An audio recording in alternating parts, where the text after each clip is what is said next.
When people talk about cozy games, they're usually referring specifically to the genre of slow, intentionally relaxing games like Animal Crossing or Stardew Valley. Games that, by design, minimize player friction and emphasize player expression. Stuff like The Sims, made as a way for players to unwind. Challenges are often long-term goals like building up a farm or a restaurant, rather than immediate threats like in an action or FPS game. Don't get me wrong, I have absolutely no issue with this style of game. Stuff like Rune Factory and Harvest Moon are an absolute blast. You'll find no shortage of angry posts about how cottagecore slop is supposedly ruining video games or something, but most of that comes from people who never had any intention of giving these games an honest try anyway. I do like many of these games, but I wanted to make a list of games that, for one reason or another, are my personal choices for when I'm feeling stressed out. They might not conventionally fall into the cozy game category, but for me, they're incredibly relaxing. I first picked up Skate Rift when it released in 2022. It's a skateboarding game that at the time consisted of a decently big map to cruise around in and experiment with the fluid trick system. It was worth the $6 or $7 I paid to get it as a cute time killer, but when I revisited it to make this video, I was shocked by how much more had been built onto it. It now features a much larger map that you slowly unlock through short challenges, a fully fleshed out story mode, online multiplayer, and mod support. At its core, Skate Rift is more about the simple pleasure that skateboarding provides than anything else. There's no scoring system, and while there are time trials, you don't have any particular limit you have to hit to pass them. The mechanics are easy to grasp and feel great on both keyboard and controller. They're explained through cutscenes and these incredibly cute hand-drawn stick figure sketches. I appreciate how much Skate Rift manages to emulate the kinds of movements you would do while skating, but translate into a game in an accessible and fun way. It's by no means a sim game, but it feels great to play. It has both first and third person as well, and the first person works much better than you might expect. The map is shockingly large and caters to all types of skating. There are more urban sections for street skating, ramps and bowls for doing vert, and long stretches of road for carving down with a longboard. You can tell how much care went into making all of these elements flow together naturally in a way that looks and feels great to navigate. It also has the Skate Rift mechanic, where segments of the map are connected together through one-sided portals at the ends of certain roads or tunnels. These skate rifts are an ingenious bit of map design that allows you to loop sections to race, or route some really creative lines. The graphics are simple but very pleasant, and it makes it easy to run on pretty much any computer. Roaming around the gigantic map populated with a few rare NPCs reminds me of what it felt like skating during the pandemic. Taking my longboard out as the sun was setting, carving down empty 4-lane roads and abandoned parking lots. This game always manages to bring me back to those quiet moments when my entire city felt like an empty skate park. I've been a skater since I was 8 years old, but I never really knew many other skaters or interacted with the community itself. Skating has always been an isolated hobby that I do primarily for and by myself, especially during that time. It may not have been the intention, but the solitude of the game makes it connect to me on a lot more personal of a level. The story itself is presented in these simple, cute cutscenes with intentionally amateurish voice acting. Oh boy. When we get over this thing, I gotta go lay down for a bit. Yeah, while I'm out of action, you might as well go talk to Chip. It looks like he's taking a nap. Yeah, go wake him up, yeah? Anyway. Yeah, a couple of those circuit thingies to do, yeah? Should keep you busy. It tells the story of JC, a retired professional skater, and it goes into some really heartfelt and cool directions that I don't want to spoil. It's not the main focus, but it does add some nice flavor for someone looking to get a full single-player experience. Modding is also incredibly easy. All you need to do is download the texture template and mess around with it however you want. Then you can simply import it into the game and adjust it. I made a few while messing around, like this one inspired by George Clanton and another based on Death the Kid. If you guys have any interest in me releasing these, I can upload them to the Steam Workshop, so just let me know in the comments. The laid-back vibe of the game and the simplicity of the mechanics also make it a perfect game to play with a partner or friend. You can hop into a private lobby and teach it to someone who doesn't even really play video games, but it offers enough depth to satisfy Tony Hawk or skate veterans as well. Just put on some music, kick back, and chat while you go skate around. Despite all the new content, the $6 price point also has never changed, so 2 copies cost less than takeout. I often struggle to fall asleep, and there are very few things that help me relax before bed as much as racing games. Like most in the genre, Ridge Racer has a time trial mode where you can race alone on an empty track against your own best time. You don't have to, though. You can also just take your time cruising down the late night city streets, appreciating the view. Either way, there's nobody standing between you and the road. You can choose between a wide variety of cars and 8 tracks, and each race only takes about 5 minutes to complete. It's as easy to spend an hour in this game as it is to spend 10 minutes before falling asleep, so it's well suited to the pick up and play style most cozy games fall into. Each track is a beautiful, vibrant environment that pushes the limits of the PS1's hardware, while still having a simple, nostalgic vibe. The combination of photo source textures, sprite-based decorations, and the gorgeous colored vertex lighting never fails to impress me. It lands in that perfect middle ground between attempted realism and stylization that a lot of racing games, even well into the PS2 era, have. The controls are about as simple as it gets. You have gas, brake, and if you want, you can do manual transmission. The real secret sauce here is in just how good the vehicles feel to control, which is something that can be very hard to convey without experiencing it yourself. It's weighty enough to feel like a proper car, but not so realistic that it veers into sim territory. Few things are as satisfying as memorizing every curve of a track and hitting perfect drifts around each corner. As if all that wasn't good enough, you also get one of the greatest game soundtracks ever composed. Songs are all mid-tempo, beat-heavy jazz fusion that complement the art style perfectly, and I often listen to it on its own when I'm trying to fall asleep or just relax. Most of what I said about the visuals, music, and vehicle handling also applies to a ton of other racing games from the era. Initial D Special Stage and Outrun 2006 for PS2, Metropolis Street Racer and Daytona for Dreamcast, and the recently released Tokyo Extreme Racer Reboot for PC and PS5. They're all excellent choices, and they only scratch the surface of the genre.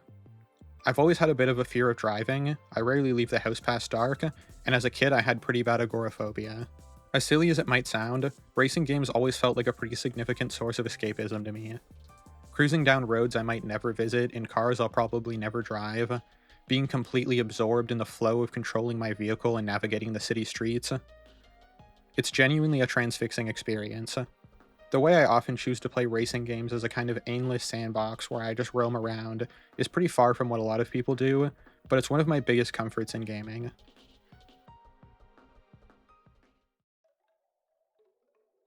Next up is Mysteries Under Lake Ophelia. Don't be put off by the horror tag on Steam. This isn't a scary game. There are no jump scares, no blood, and no monsters chasing you. While there are some strange and surreal secrets to be unraveled, at its core it's a PS1 inspired fishing game about relaxing by the lakeside. The basic gameplay loop is that you will wander around the spacious Lake Ophelia and catch fish. You can cook them to get small buffs, or sell them to save up for better fishing gear. Each rod lets you cast further, and each lure has a different level of depth and attraction. Lures can also be found hidden in the lake itself, which get progressively stranger. The art style is nothing short of gorgeous.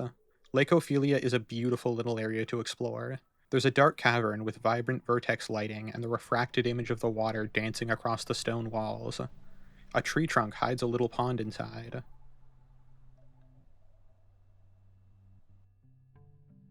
A campfire sits at the edge, with a man telling you bits of the lake's history. The day-night cycle keeps things fresh as well and casts the whole map in different shades, from the warm red of morning to the deep blue of twilight. There's a wide variety of colorful and bizarre fish to catch while enjoying the sounds of the forest and occasional ambient music. The sound design ties everything together and really pulls you into this little world.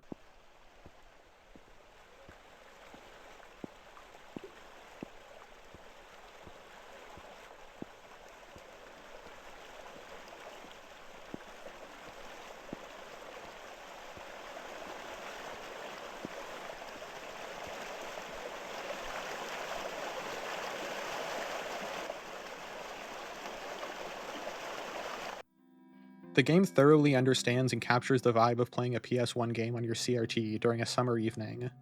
I can almost feel the warm breeze coming through my basement window as I sit on the edge of the lake, sipping on a can of iced tea and watching the sunset reflect on the water's surface. There is an end goal you can reach if you make it to the deepest part of the lake, which will reward you with a surreal and creepy ending, but that's the only real scare the game has. Even after completing it, I often find myself wanting to come back for another trip to Lake Ophelia. This is one of a few games by indie dev Bryce Butcher. Some of their other games, like the incredible Fatum Batula, also fall into this category, so I'd really suggest checking out anything they've made.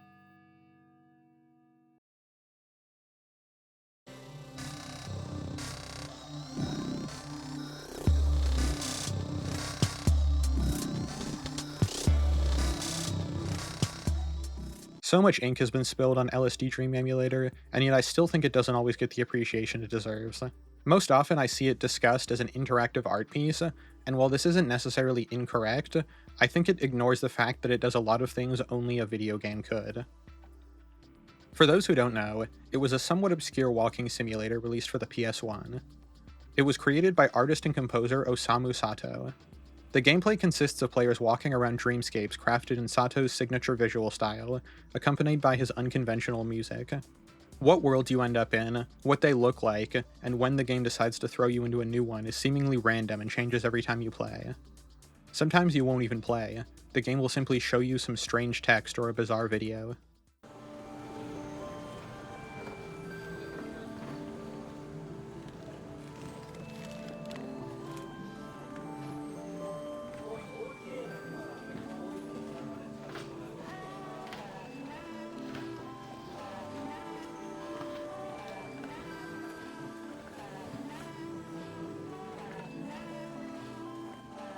I think the fact that the player themselves have minimal control over what happens is part of what makes it so unique.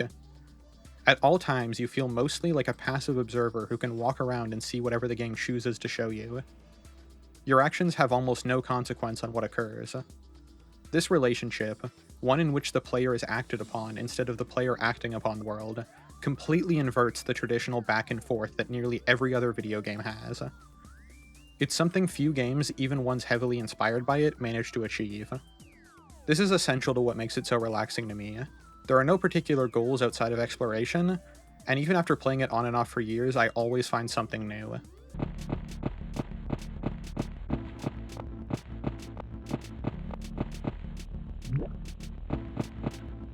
Putting it on late at night and letting the soft glow of my CRT cover my room like a warm blanket is a very special kind of experience.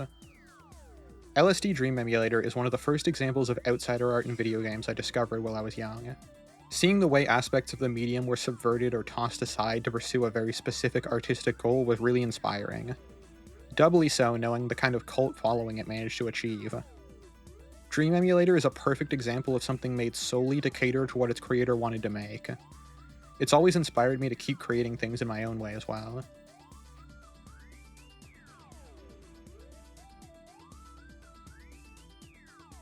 If LSD Dream Emulator sounded cool, I think it's also worth mentioning Soup 09. It's an old and relatively obscure Japanese indie game inspired by Dream Emulator. The core gameplay loop is largely the same, but the environments are even more simple. The game consists solely of square rooms, sometimes with an object or character in the center, and a short music loop. The engine is built to be as easy to mod as possible, since each room only consists of a few bitmap images and a WAV file, so you can find tons of fan-made expansions or easily create your own.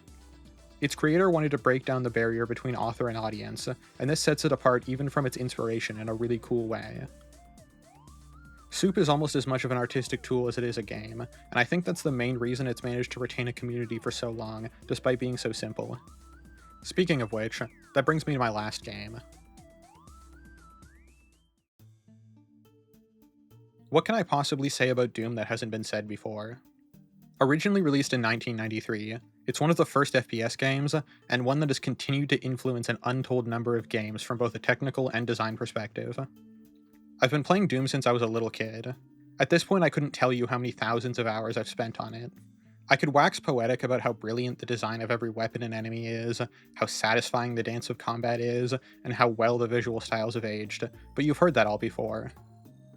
All those things are true, but to be honest, plenty of other games have those aspects as well. What makes Doom so important, and crucially, what makes it cozy for me, is that it isn't just a video game. Doom is an entire community. It's a medium of art. Ever since the earliest days of the map editor, people have been making their own levels, but after it went open source, things truly exploded. Current forks of the Doom engine are so sophisticated that dozens of commercial games have been released on it in recent years. Yet through all of these releases, through untold numbers of maps, total conversion mods, full video games, and everything in between, there's a shared DNA. Certain aspects like movement, the signature sprite-based enemies, the sector-based level design, and even broad enemy and weapon types can be found in nearly everything made with the engine. They can veer incredibly far from the classic run-and-gun action of the original game, but telltale signs always remain. The sheer depth and variety of what the community creates is incredible. Some maps can be a walk in the park, and others might be challenging the limit of what's even possible to beat. Ideas range from traditional tech bases or castles to crazy experiments. Take this map, for example, where you explore the inside of a Windows 98 computer. There's even a point where you fight through a glitched out classic Doom map inside the computer itself. There are so many off the wall and exciting new ideas coming out literally every year. The community even hosts its own award ceremony.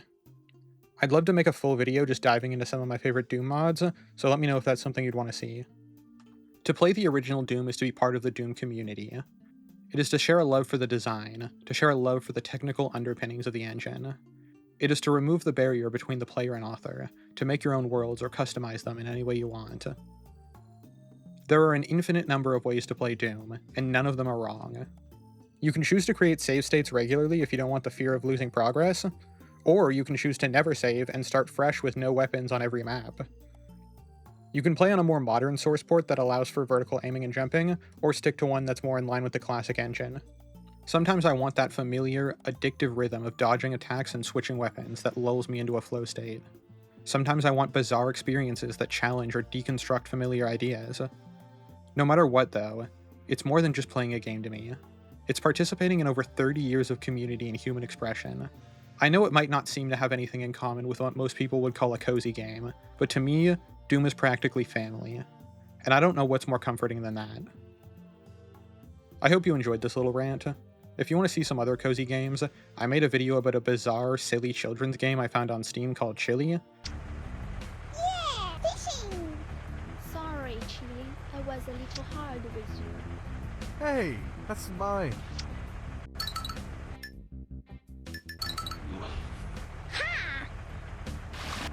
La la la, la la la. It's a pretty wild experience, but I definitely recommend it, especially if you like gag manga and anime. I also made a video about a Japanese indie dev who makes cozy, kid-friendly horror games, so those are definitely worth checking out as well. Let me know if you want to see me make another video like this in the future, or tell me what your own personal cozy games are in the comments. That's pretty much it. See you later.